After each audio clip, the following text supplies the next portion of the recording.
आइए प्रिय मित्रों, मैं आपका जाना पहचाना विनोद गांव बादरी से आपकी सेवा में लेकर के आए हैं पांडवों का जन्म। आइए देखते हैं महाभारत से जुड़ी हुई ये कहानी देहाती अनमोल यूट्यूब चैनल के सौजन्य से। आपका समय ज़्यादा न बर्बाद करते हुए सीधे मोड़ देते हैं कथा की तरफ। भक्तों, मैंने आपको बताया था कि महाराज पांडु को श्राप लग गया है, जो कल की वीडियो में हमने डाला था। और महाराज पांडु ने आकर के हम अपनी महारानी बड़ी कुंती से कह दिया, हे महारानी कुंती, मुझे श्राप लग गया है।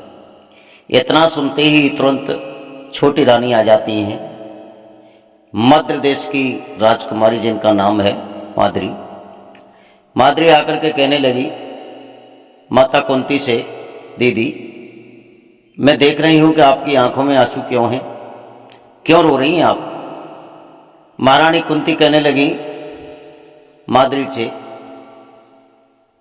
माद्री, अब रोना है जीवन में, हंसने का तो कोई काम नहीं है।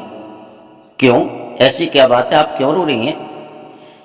कहने लगी महारानी कुंती माद्री से, हे माद्री, जब हमारी तुम्हारी शादी हुई थी, शादी करते हैं तो किस लिए करते हैं? इसलिए करते हैं हमारा अधिकार हमें मिलेगा, अच्छी तरह से रहेंगे, पति का सुख मिलेगा। हर नारी पति के सुख के लिए जीती है, वो सुख आज से छिन गया है। माद्री कहने लगी क्या है? महारानी कुंती कहने लगी महाराज को श्राप लग गया है, हस्तिनापुर सम्राट श्राप लग गया है। किसका? बताने लगी श्राप लग गया है हिरणी का। एक जंगल का जीव है, पशु जिसे कहते हैं हिरण। हिरण और हिरणी समागम कर रहे थे, महाराज ने बाण मार दिया न जानते हुए, तो हिरणी ने श्राप दे दिया है कि ये राजा, तुम कहाँ के सम्राट हो हम तो नहीं जानते, लेकिन जा स्थिति में तुमने हमारे बाण मारा है, मेरे पति को मौत के घाट उतारा है। मैं तो नहीं कहना चाहती, लेकिन मेरी आत्मा कहती है कि जिस समय तुम अपनी रानियों के पास भोग करने की इच्छा प्रकट करेंगे, उसी दिन तुम्हारे प्राण निकल जाएंगे, तुम मर जाओगे। ये श्राप लगा हुआ है। कुंती ने जब माधुरी से कहा, बहुत सी दासियां साथ में थी, आंखों में से आंसू निकलते हैं, रोती हैं, ये क्या हुआ, हे भगवान ये क्या हुआ, हे प्रभु ये क्या हुआ। लेकिन होने वाला था वो तो हो गया। भक्तों, किसी कवि ने कहा है, सांप जब निकल जाता है, उसकी बनाई हुई रास्ता को अगर डंडा मारा जाए तो कुछ नहीं होता। खेत जब चिड़ियों ने चुंग लिया तो पछताने से क्या होगा। स्टेशन पे गाड़ी छूट गई तो स्टेशन पर जाने से क्या होगा। बधे हैं किस्मत में ढक्के तो दवा न खाने से क्या होगा। खेत जब चिड़ियों ने चुंग लिया तो फिर पछताने से क्या होगा। तो कुछ बातें ऐसी हैं कि जो चीज़ निकल जाती है उसके बारे में सोचने या उसे रखाने से कुछ होने वाला नहीं है। जैसे कि चोर चोरी करके ले जाता है, कूमल लगा देता है मकान में, और जब कूमल लग जाता है, अब उस व्यक्ति उस कूमल पर बैठ करके रखा है तो महामूर्खता है, क्योंकि चोर एक ही बार आता, फिर सालों साल फिर नहीं आता। अब उस कूमल को रखाने से होता क्या है। रानी रो रही है, कुंती माद्री भी रो रही हैं, दासी समझा रही हैं। माता सत्यवती आती हैं, कहती हैं कुंती क्यों रो रही है, क्या बात है। जो दास्तान था सारा कह सुनाया माता सत्यवती को। सत्यवती भी रोने लगी, इस कर्म की लेखी को कहाँ जाके मेटा जाए। कर्म बांचा नहीं जाता, कर्म पलटा नहीं जाता, कर्म बदला नहीं जाता। दुनिया की इतनी आभूषण और सब चीज हैं, आप दोबारा बनवा सकते हो, दोबारा खरीद सकते हो, लेकिन एक कर्म, एक नसीब एक ऐसा है, इसे हम बदल नहीं सकते और ना बदला जा सकता है। जहां मेरी वीडियो जा रही है, जहां तक रिकॉर्डिंग मेरे सुनने वाले चहेते लोग हैं, बड़ा प्यार से सुनते हैं, बड़ा दुलार देते हैं, बड़ा प्यार देते हैं, उनके लिए एक ही बात कहूँगा, भक्तों, हमारी वीडियो देख करके आप किसी बात की कोई शंका हो आपके मन में तो मुझसे आप पूछ सकते हैं। जिस वीडियो में मैं नंबर दिया है, मैंने कई वीडियो में नंबर दिया है, लेकिन कोई मुझसे संपर्क नहीं करता। सुनते तो हैं प्यार से, सब्सक्राइब करते हैं, सब काम करते हैं। मैं तो नहीं कहता कि सब्सक्राइब करो या फॉलो लाइक शेयर करो, आपकी मर्जी हो तो कर देना, नहीं तो कोई बात नहीं है। लेकिन मैं अपना नंबर देता हूँ, कोई साहिबान हमसे बात नहीं करते, और इसलिए नंबर देता हूँ कि शायद हमसे कोई त्रुटि बने, गलती बने तो उससे हमसे संपर्क करें। हमारा नंबर है 9548 770 762। चलो दुनिया का फजूल की बातें छोड़ते हुए सीधी मोड़ देते हैं उस कथा की तरफ जहां कहानी को लेके चल रही थी। धीरे धीरे समय हस्तिनापुर में व्यतीत होता जाता है। महाराज पांड श्रापित हैं, लेकिन वो गद्दी को छोड़ भी देते, पर छोड़ किसके बूते पे दें कि उनके जो अनुज भ्राता श्री, जिनका नाम था धृतराष्ट्र। धृतराष्ट्र जन्म से अंधे थे। अंधा राजा हो वो राजा नहीं माना जाता, वो राज नहीं चला सकता।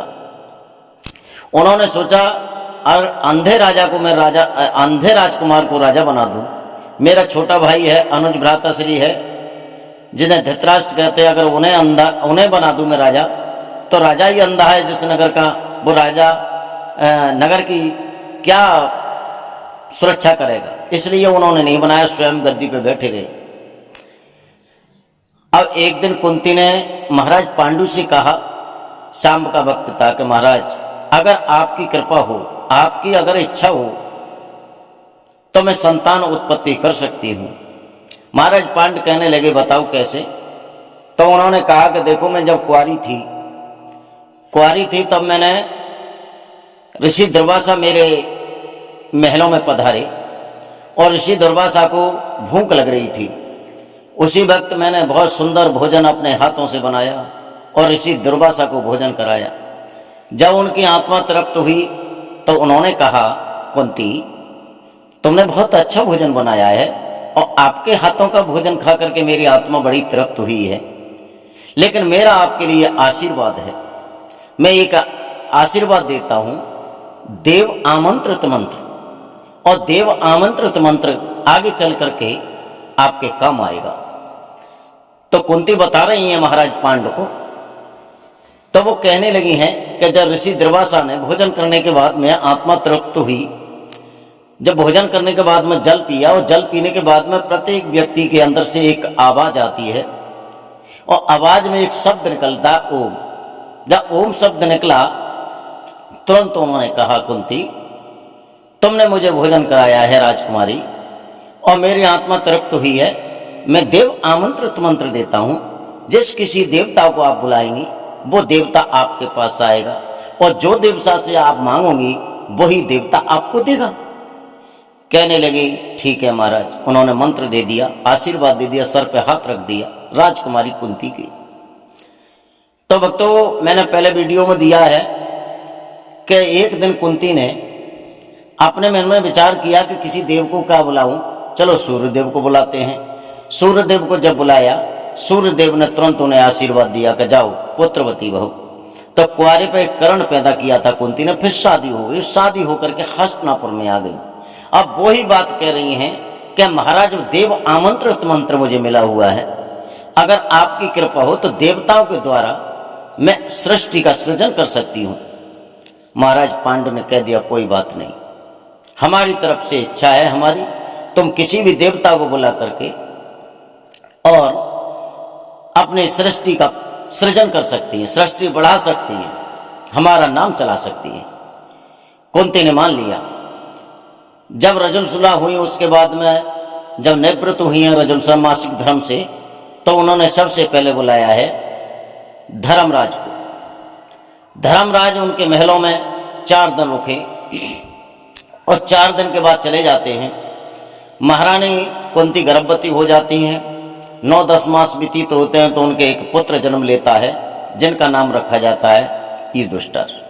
युधिष्ठिर विद्या में बड़े पारंगित थे, बड़े समझदार थे, कभी झूठ नहीं बोलते थे। युधिष्ठिर का रोल हम आगे आपको देंगे कैसे थे, वो झूठ नहीं बोले अपने जीवन में। अब उसके बाद में जब युधिष्ठिर बड़े हो गए, उसके बाद में उन्होंने फिर अनुमति मांगी, महाराज आपकी अनुमति हो तो एक पुत्र मैं और चाहती हूं। महाराज पांडु ने कह दिया हाँ ठीक है, मैं मेरी तरफ से अनुमति है, तुम एक पुत्र और प्राप्त कर सकती हो। तुरंत ही उन्होंने बुलाया पवन को। जब पवन को बुलाया है और पवन के साथ वो 8 दिन अपने महलों में रही, उसके बाद में 9-10 मास बाद भीम नाम का पुत्र पैदा होता है, वीर बलकारी और विशेष ताकत वाला, जिसके भुजा में 10,000 हाथियों की ताकत। इस तरह से पवन से भीम पैदा हो जाते हैं। कहते नहीं ये पवन पुत्र भीम। उसके बाद में कुंती की फिर भी इच्छा पूरी नहीं हुई, तो फिर महाराज पांडु से अनुमति ली। महाराज मेरी इच्छा कह रही है एक पुत्र और होना चाहिए।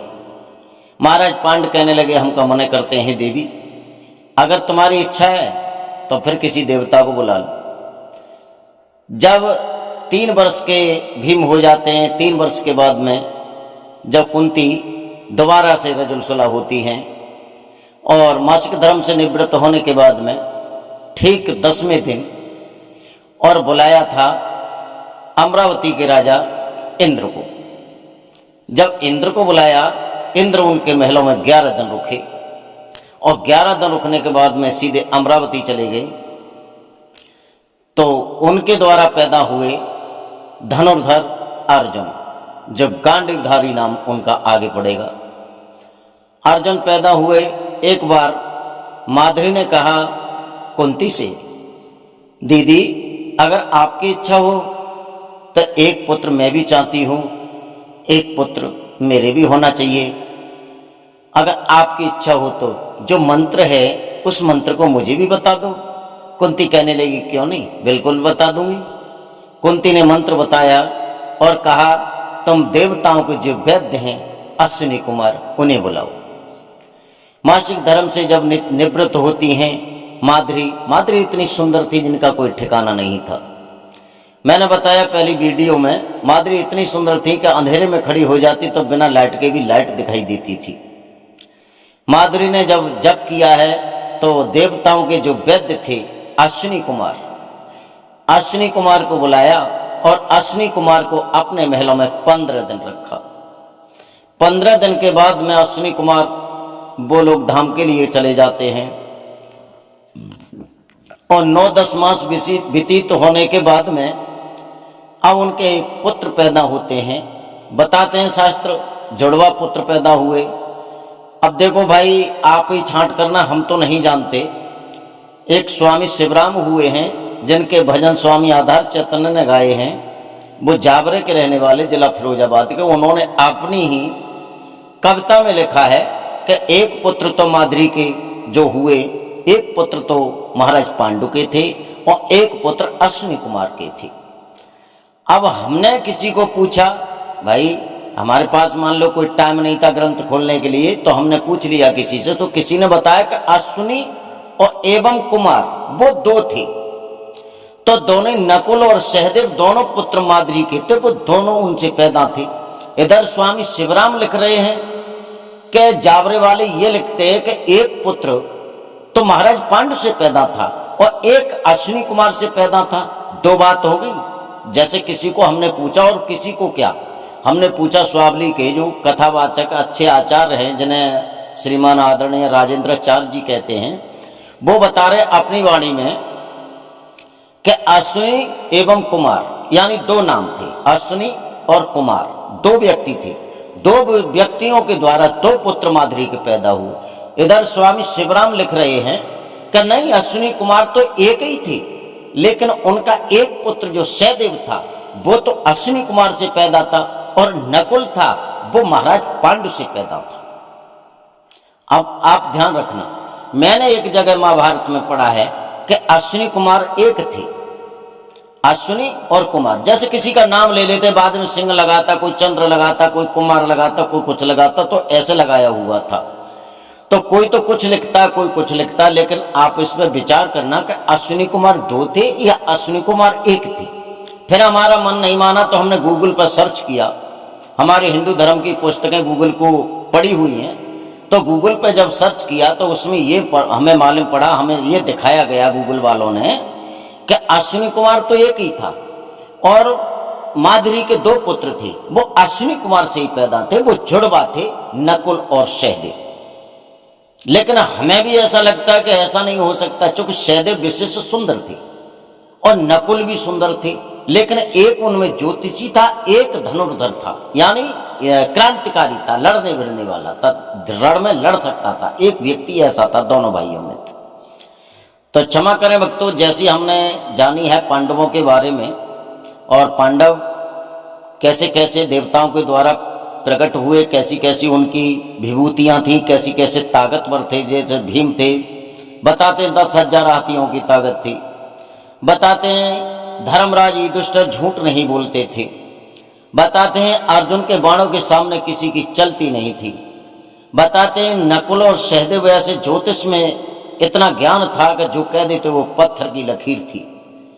और अगली वीडियो में आपके लिए भेजेंगे आपकी सेवा में, बहुत सुंदर कहानी, वो भी महाभारत से नाता जोड़ती है। वो है दुर्योधन और कौरवों का जन्म। कौरवों का किस तरह से जन्म होता है, सबसे बड़ा राजकुमार है, तो अगली वीडियो में देंगे। तब तक के लिए आपसे हम क्षमा चाहते हैं और आपके लिए बार बार